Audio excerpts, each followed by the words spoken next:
Alguns fatos recentes. O dólar está caindo no mundo inteiro. Estados Unidos teve a sua nota de crédito rebaixada este ano. Se antes o que era visto como um império inquebrável, hoje algumas pessoas têm dúvidas disso. Mas será que o dólar está mesmo ameaçado como moeda global? Como analisar a dívida pública americana? O que podemos esperar do futuro da moeda? Neste vídeo eu tive uma conversa, vou mostrar para vocês essa conversa com o Heraldo de Paola, que é sócio da Brasil Plural. Além de ser sócio da Brasil Plural, nosso escritório parceiro nos Estados Unidos, ele também soma anos de experiência no mercado internacional, então foi uma conversa muito produtiva que eu tive com ele e que a gente vai responder todas essas questões. Então bora lá pro vídeo, já inscreva-se no canal e deixe seu like aqui para ajudar esse conteúdo a chegar a mais pessoas. Então seja muito bem-vindo, Heraldo. Eu que agradeço o convite, muito obrigado, e eu acho que esse é um tema que tem aparecido bastante na mídia social brasileira em geral, né? Global, eu diria, na Europa também.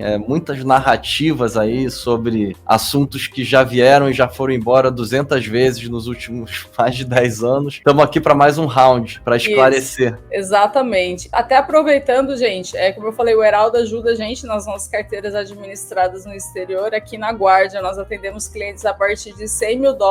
Então, se é esse o seu caso, agende uma reunião conosco através do link que está aparecendo na descrição e também desse QR Code que está aparecendo aqui na tela. Você coloca, conta o que você precisa, como que a gente pode te ajudar, que a gente marca uma reunião com você. Mas então, Heraldo, de fato, esse tema assim, é uma coisa que eu escuto há muitos anos e muito me impressiona ver pessoas, por exemplo, preocupadas com dívida nos Estados Unidos, com o aumento da dívida, com o fim do dólar, com a desdolarização. E aí, muitas vezes, a gente olha a carteira dessa pessoa, a pessoa tem CRA, CRI, debênture, COI, então assim, coisa que não faz muito sentido, né? Então, eu te pergunto, quais são os verdadeiros riscos hoje de investir nos Estados Unidos?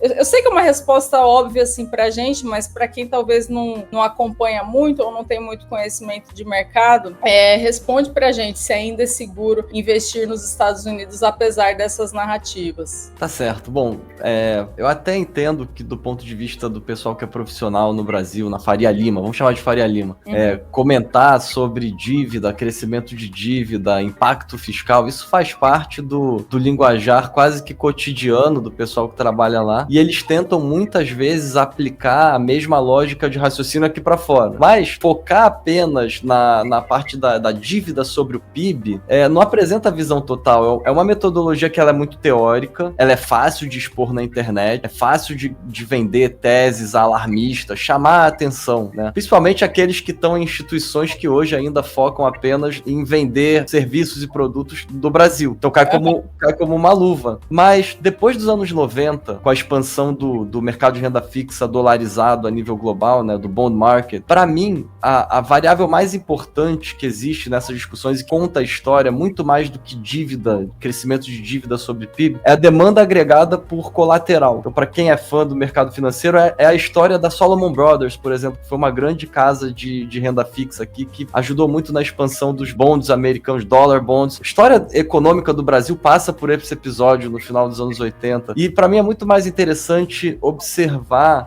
a dinâmica que foi criada ali, como essa dinâmica evoluiu até os dias de hoje, uma dinâmica que se exponencializou principalmente depois de 2008. Então, os movimentos que foram observados nos últimos 2 anos, onde muitos participantes do mercado colocaram como foco explicativo a dívida sobre PIB americana, na minha opinião, isso não explica muito os movimentos recentes de alta na taxa de juros longa americana. Me parece que isso pode ter a ver com outros tipos de situação, que é o foco, né, da nossa conversa hoje. Além disso, me explica como é que a taxa de países que tem supostamente aí a dívida controlada sobre o PIB, como a Austrália, viram aí os yields, né, os juros das suas taxas longas de 10 anos subirem a níveis mais altos desde 2014, mesmo com o RBA, que é o Banco Central da Austrália, cortando juros, né? A única coisa que eu concordo com a tese dessa turma preocupada é que fica meio óbvio que de ficar discutindo aqui que Banco Central, que controla a taxa de juros curta, influencia a taxa longa. Isso não leva meio que a lugar nenhum. Me parece que é o contrário, que a taxa longa influencia a taxa curta. Nisso aí até acho que existe uma certa razão na discussão, né? E também eu acho que, cara, os Estados Unidos, de todos os países desenvolvidos, é o único país desenvolvido onde a preocupação fiscal hoje coloca pressão na política. É uma discussão cotidiana. Isso é uma discussão nobre. A gente não vê isso acontecendo na Europa, em outros mercados aí tão importantes quanto. Então, quando você pega o Elon Musk quebrando o pau com os caras no debate público, preocupado com dívida fiscal, isso é muito interessante, que é uma discussão que em muitos países ela tá esquecida, tá enterrada, exatamente. Sim. Mas voltando para a parte da explicação sobre a demanda agregada por colateral, né? Então, é como se isso aí fosse a veia que movesse o mercado financeiro. Então, para quem tá assistindo, vamos lá, o que é um colateral? Colateral é um ativo que pode ser usado no balanço de uma instituição financeira para uma alavancagem, para um trade, para um contrato. Então, qualquer coisa é um colateral no mercado, que possa ser reconhecido como colateral numa mesa institucional. Qual é o colateral mais valioso do mundo, que tem maior poder de alavancagem e maior liquidez? É o Tesouro Americano. Então, quanto mais curto for o título, menor o tempo de vencimento, mais ele vale num sistema de medida de valor de colateral. Vou dar um exemplo da maior mesa que fica ali valorizando quanto vale o colateral, que é a mesa de Ripple, é a Pershing, que é a corretora do New York Mellon, onde a maioria dos bancos rodam lá na Pershing, porque todos aqueles fundos, aquelas ações, aqueles bons que estão na carteira dos clientes, na verdade isso aí é negociado como colateral para as outras instituições financeiras. Então, um T-bill, que é um título do Tesouro Americano que tem menos de 12 meses, tem um poder de alavancagem de 99% em cima do valor dele. Então, se você tiver $100 mil em um T-bill, você pode pegar 99 mil emprestado em cima dele, tá? Quando a demanda por colateral valioso sobe rapidamente, e aí pode ser por diversas razões, por razões de preocupação com o sistema econômico global, o seu crescimento, né, no mundo que existem trilhões de dólares de dívidas colateralizadas em dólar, fora dos Estados Unidos, né, que é o mundo do euro-dólar, o dólar offshore. Então tem empresas que estão, sei lá, empresa brasileira bota uma dívida em dólar, vende no mercado secundário, e aí, isso é uma promessa de pagamento em dólar. Não foi o Fed que imprimiu esse dinheiro, tá? Então é nessas horas que a demanda por colateral fica fora de controle, que os bancos centrais, e aí com destaque, obviamente, o Banco Central Americano, que é o principal organizador desse fluxo, tem que intervir. E aí eu te falo, beleza, qual é o único país que tem a capacidade de controlar a emissão de dólares num cenário de falta de liquidez, num mundo alavancado em dólar? Eu tô falando de dólar offshore, não tô nem falando de dólar doméstico americano, onde tem um castelo de cartas de dívida. Os Estados Unidos, obviamente. Então o dólar e os treasuries e os bonds em dólar, que vem em seguida, eles sustentam transações e funcionam como garantia no mundo inteiro. Isso não tem nada a ver com opinião de, agora não sei quem mais, a China não vai mais usar o dólar. Beleza, mas tem um monte de empresa chinesa com dívida em dólar. Eles vão fazer o quê? Colocar uma dívida para o investidor internacional comprar em yuan? Não vão. Então, enquanto... Acho que tem até soberano, não tem, Heraldo? Lá, se a gente filtra no C-Bond, soberano da China e o USD, você tem dívida em dólar. Exatamente. E essa narrativa também, né? Eu escuto há 20 anos que a China vai passar os Estados Unidos. Na minha época de escola, eu ouvia que eu tinha que aprender mandarim, porque os Estados Unidos ia deixar de ser a potência. E também tem uma diferença, vou falar isso rapidamente, só até desculpa te interromper, mas isso aqui é importante as pessoas entenderem que existe uma diferença de poderio econômico e poderio financeiro. A China pode passar os Estados Unidos economicamente, isso pode acontecer, mas em termos de mercado de capitais, os Estados Unidos é o maior mercado do mundo. Por quê? Porque ninguém confia no yuan. Então, nem nas medidas, né? Do dia de amanhã o cara resolve tomar o teu dinheiro, acabou. Então, exato. O Treasury americano, o dólar, eles sustentam garantias no mundo inteiro. Eles são meio que o piso do mercado de garantias, né? Digamos assim. Então, enquanto tiver demanda, e tem cada vez mais demanda, porque quanto mais incerteza aparece no horizonte e mais alavancado estão as economias e crescendo menos, e a pirâmide demográfica envelhecendo, etc., mais importante fica. O que tem que ser monitorado não é apenas a dívida sobre o PIB, isoladamente, como se isso fosse a principal variável explicativa, mas sim o apetite global por segurança e por liquidez. E aí eu tenho uma informação, quanto pior fica o cenário, maior é o apetite global por segurança e liquidez. Então isso mantém a função do dólar como moeda de reserva no centro da organização do sistema financeiro. E obviamente que existe uma preocupação do equilíbrio entre a oferta e a demanda pelo colateral, pelo Treasury, e funciona como uma gangorra, tá? Então, assim, para mim, investir aqui nos Estados Unidos ainda é, de longe, uma das alternativas mais seguras do mundo e líquida, porque é um mercado que tem profundidade, né? Tem liquidez, é um país que tem previsibilidade contratual séria, transparência regulatória, e para mim a moeda ainda é insubstituível. Essas narrativas que falam que vai ter um colapso da dívida e acabar com o dólar, elas têm 30, 40 anos, mas no fim do dia o que mais se comprova em 30, 40 anos é a capacidade dos Estados Unidos de atrair capital em momentos de crise. Isso diz muito mais do que um gráfico de dívida sobre PIB. Então vejam, por exemplo, a nova onda, né, que vai dar um boom de produtividade no mundo. Inteligência artificial, robotização, automação industrial, tudo isso pode ajudar a expandir o PIB, trazer uma deflação benigna para o consumidor final, e o intervalo disso ainda traz um ciclo de gasto corporativo de capex que ajuda a crescer a economia histórica. E eu não vejo isso acontecendo na Europa, eu não vejo isso acontecendo em outros lugares. É que a Europa tem sido a modinha, né, dos últimos 3 meses. Então, eu não vejo isso acontecendo na Europa. Aliás, a gente pode até falar mais da Europa adiante pelas questões aí da Alemanha. Mas, enfim, eu acho que os Estados Unidos continua sendo, do ponto de vista relativo, comparativo, histórico, do jeito que funciona o sistema financeiro, a melhor solução. Aproveitando, pessoal, para investir com a gente, nós atendemos clientes a partir de $100 mil.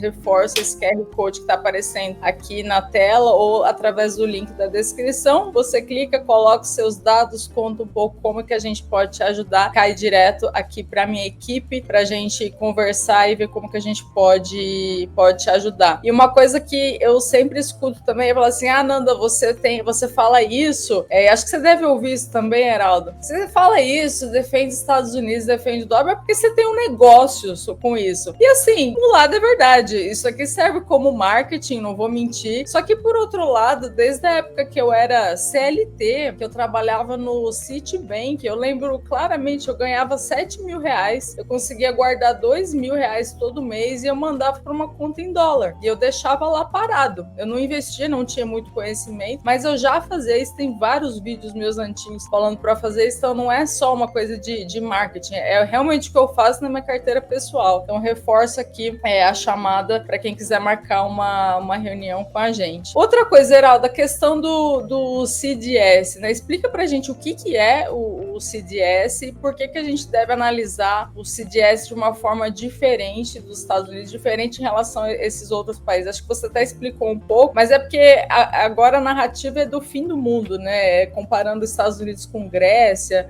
com outros países aí. Explica um pouco essa questão do CDS. Explico com o maior prazer, eu postei isso no meu Twitter outro dia.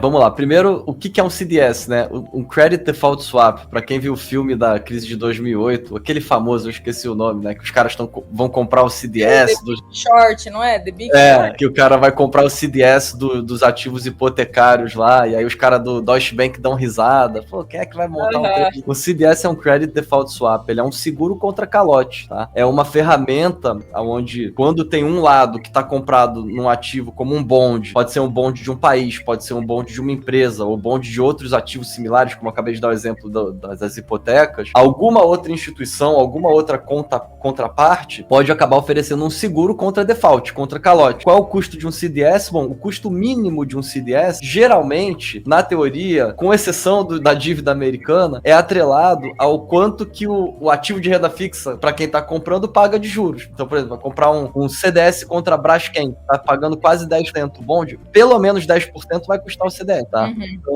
comparar o CDS dos Estados Unidos com o CDS da Grécia é algo que não faz sentido, é um alarmismo desnecessário ou uma má interpretação do funcionamento do sistema financeiro, é comparar banana com abacaxi, mas a gente entende também que quem tá na indústria é uma forma de conseguir atrair, né, a audiência e funcionar com o marketing, faz parte do jogo. Mas assim, o CDS americano, ele tem uma característica que nenhum outro CDS possui, e tá completamente relacionado ao que a gente estava falando agora na demanda agregada, né, por colateral no mundo institucional, onde o verdadeiro dinheiro rola. Então um CDS CDS contra o Treasury, país que tem o poder de emitir dólar, não teria nenhuma base para pagar mais do que o CDS da Grécia, que é um país que faz parte de um bloco econômico que não tem o poder de emitir euro. Os Estados Unidos podem criar liquidez, eles podem criar dólar e pagar a dívida. Se vai valorizar ou desvalorizar o dólar, aí é outra conversa. Mas isso, por si só, já coloca a dívida americana, para quem quer ser repago,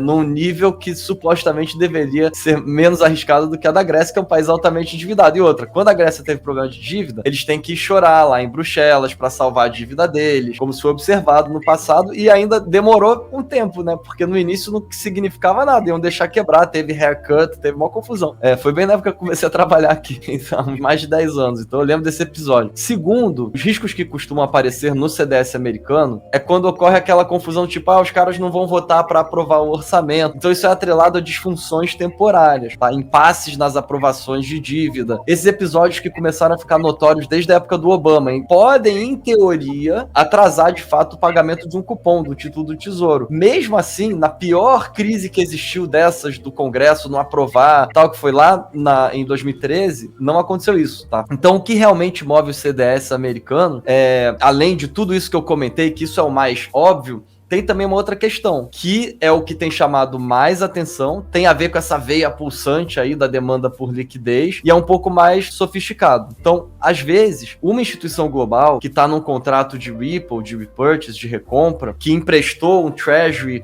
que está usando um colateral, né, que está usando um treasury de colateral para outra instituição num trade, e aí acontece um episódio de alta volatilidade na taxa de juros aqui, como observado agora em abril, em maio, ou então se falta liquidez no mercado, até mesmo em época de pagamento de imposto, que sai muito dinheiro dos bancos e dos money markets, tá? Sai mais barato para essa instituição tá na outra ponta do trade e tem que devolver o colateral, ou seja, tem que devolver o ativo do Tesouro Americano para outra instituição, numa garantia em derivativo, empréstimo interbancário, etc. Às vezes sai mais barato para essa outra instituição, em vez de devolver o Treasury, ela não devolve. E aí cria uma métrica que chama fail to deliver, né? Falha na entrega. E é aqui que entra a parte mais sofisticada que ninguém menciona. Às vezes, pro cara entregar de volta o Treasury, ele vai realizar um prejuízo. Então, o que eles preferem entregar? Eles preferem entregar o CDS, o contrato futuro de CDS, entendeu? Então, eles entregam o hedge, em vez do físico, do tesouro, do cash Treasury. Isso cria uma demanda artificial por contratos de CDS que pressiona o preço do... Então, o CDS vale mais. Ninguém quer entregar o Treasury, então o CDS vale mais. Resultado disso, parece que o risco de calote da dívida americana aumentou, mas na verdade o que subiu foi o custo de substituir a entrega do Treasury na outra ponta. Essa distorção, ela é comum e, na minha opinião, ela não reflete diretamente a deterioração fundamental na qualidade de crédito dos Estados Unidos, e ela costuma ocorrer em episódios de alta volatilidade. Ela aconteceu em 2022, ela aconteceu em 2023 e agora recentemente também. Então, assim, não é nenhuma novidade. O que é novidade é confundirem uma outra discussão de longo prazo de crescimento de dívida fiscal com um evento que está acontecendo no mercado interbancário. Muito bom, Heraldo, você ter mencionado essa diferença de um acontecimento no curto prazo em relação a uma discussão de longo prazo, que seria a possível queda do Império Americano, o que de fato pode acontecer, porque historicamente a humanidade já passou por diversos impérios, então pode ser que os Estados Unidos um dia deixe de ser esse império todo e que o dólar perca a sua hegemonia. Só que para isso, para a gente pensar no dólar perdendo hegemonia, a gente teria que considerar também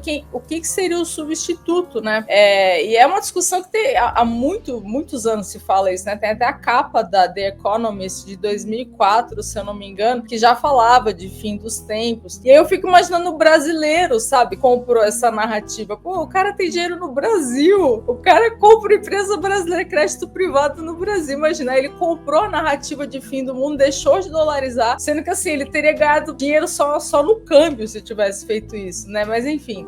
Então, aqui, só pra gente fechar, Heraldo, o que você acha, na sua opinião? A hegemonia do dólar está ameaçada? Olha, Vamos lá. A nossa geração é uma geração viciada em mídia social e é uma geração que se acha aí a geração mais importante da história, né? Quando, na minha opinião, na verdade, é a geração que mais teve acesso à informação e a que menos sabe usar o acesso à informação. É uma geração extremamente vaidosa. E uma dessas vaidades, na minha opinião, é achar que a gente vai ver tudo acontecer, né? Todo mundo vai ver tudo, os cataclismas, o não sei o quê, vai ver o fim do Império Romano, né? O fim dos Estados Unidos. Todo mundo acha que ao longo da vida vai ver tudo acontecer. Coisas que acontecem... Né? Tudo que opinar, até o Olavo falava isso, né? Da arrogância do brasileiro, de tipo assim, não sabe nada, mas ele quer opinar, ele acha que a opinião dele é muito importante. O fim do dólar faz capa em revista esquerdista aí tem mais de 20 anos. Será que um dia pode acontecer? Pode, mas eu acho que vai demorar muito. Existem outras questões muito mais pertinentes do que apenas o crescimento nominal da dívida sobre o PIB. Mas quem acha que isso vai acontecer amanhã, depois de amanhã, vai ficar muito desapontado aí, talvez amargurado com as próximas décadas, na minha opinião. Talvez, sei lá, se tiver inversão do polo magnético ou uma invasão alienígena, algo que coloque em xeque o poderio militar americano, sei lá, uma coisa assim impensável, pode até ser, mas dentro de condições normais aí eu acho bem improvável, né? Tanto é que, cara, até a China hoje tá mais endividada que os Estados Unidos, eles escondem a monetização da dívida em banco regional e ninguém fala nada, mas vamos lá, né? Num sistema desses de colateral e alavancagem de dívida, que acaba sendo indiretamente dolarizada, dentro e fora dos Estados Unidos, esse que eu quero focar, fora, no mercado de euro-dólar, que não tem nada a ver com euro. Eles chamam de euro-dólar, mas não tem nada a ver com euro. É o mercado de dólar offshore, é onde ninguém controla, não tem um Fed ali, tá? Então, nesse mercado, aonde quando tem crise, todo mundo quer comprar tesouro americano, o dólar vale mais, porque todo mundo quer fazer seu estoque para bancar suas dívidas em dólar, etc. Tem todo um funcionamento. O cara que mais entende disso é o Brent Johnson, né, do Milkshake, ele explica super bem. Mas enfim, vamos supor que a gente adotasse o padrão ouro. Eu não acho que o padrão ouro, num cenário desse, de crise de crédito global, etc., que ele aguentaria um problema de quebradeira e ele não ia conseguir trazer uma recuperação por muitas e muitas décadas até as coisas se ajustarem. Então, na prática, seria impossível terem paciência para ajustar as coisas. E o Bitcoin, por mais genial que seja a ideia do Bitcoin, né, tem oferta restrita, é um negócio de rede, né, não é um negócio... Enfim, ele também... né? Ele se apresenta como uma ideia legal, mas eu tenho minhas dúvidas se num problema de falta de liquidez, se isso também não traria problemas graves pro próprio Bitcoin, e aí, igual o ouro, o pessoal não ia ter paciência de rearranjar, porque ia demorar muito tempo para uma recuperação dessa acontecer.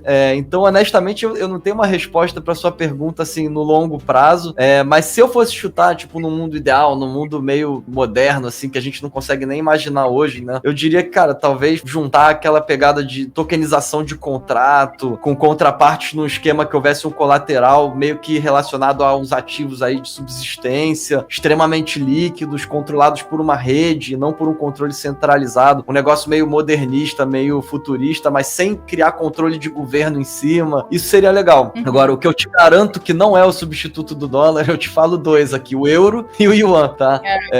Os problemas nessas jurisdições são tão graves ou mais graves do que os problemas americanos. Os problemas de dívida não são uma exclusividade americana. Na Europa saiu um estudo ano passado da Goldman Sachs que 25% dos bancos ficam trocando certificado de depósito. O Banco Central Europeu compra a dívida dos países que tem déficit pra caramba. A Alemanha, que banca todo mundo ali, agora vai ter que abrir o bolso com gasto militar. Então, assim, o pessoal da Europa tem feito um lobby muito forte desde que o Trump ganhou e desde que começaram essas questões tarifárias na mídia em geral, criando aí essa narrativa. Eles estão tendo bastante sucesso nesse round aí de lobby.